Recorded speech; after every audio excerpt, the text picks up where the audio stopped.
Inamin ng Chinese Embassy na sa China ang tinatawag na floating structure na inilagay sa may Bajo de Masinloc. Isa itong pansamantalang scientific research facility na itinayo ng South China Sea Institute of Oceanology ng Chinese Academy of Sciences. Ayon sa Chinese Embassy, ginamit ang pasilidad bilang floating sampling at experimental platform upang pag-aralan ang ecosystem sa tinatawag nilang Wangyang Dao o ang Bajo de Masinloc at makatulong sa pangangalaga nito. Sinabi rin nilang matagumpay nang natapos ang naturang scientific research mission.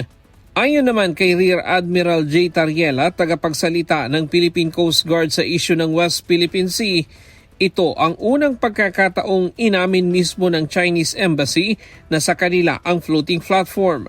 For the first time, they have admitted the fact that that floating platform is operated by a Chinese Research Institute, and what they're doing in Bajo de Masinloc is marine scientific research. Now, of course, atin namang kinukundina dahil it is only the Philippines who has the legal rights to conduct MSR sa Bajo de Masinloc. Dahil dito, hinamon ng opisyal ang China na ilabas ang resulta ng umano'y isinagawa nilang pag-aaral sa nasabing bahura. And kung ang ginawa talaga nila is for the conservation or preservation ng environment and for the benefit of the world, it would be a good idea for the Chinese Embassy to share with us yung mga data na nakuha nila sa paggawa ng illegal MSR sa Bajo de Masinloc.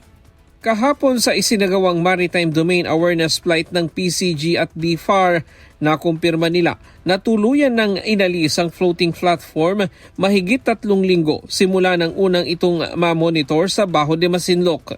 Gayunman, nananatili pa rin umano sa lugar ang isang research vessel, communication antenna at ilang boya na dati nang naidokumento ng mga otoridad.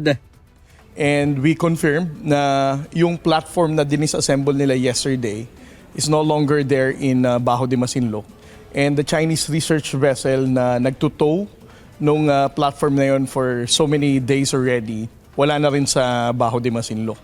Ang natitira na lang doon is yung kulay gray na service boat na nag-alongside sa Chinese research vessel last Monday. Nanindigan ng Philippine Coast Guard na tanging Pilipinas lamang ang may legal na karapatang magsagawa ng marine scientific research sa Bajo de Masinloc na nasa loob ng exclusive economic zone ng bansa, at ang anumang pag-aaral na ginagawa ng China nang walang pahintulot sa Pilipinas ay iligal.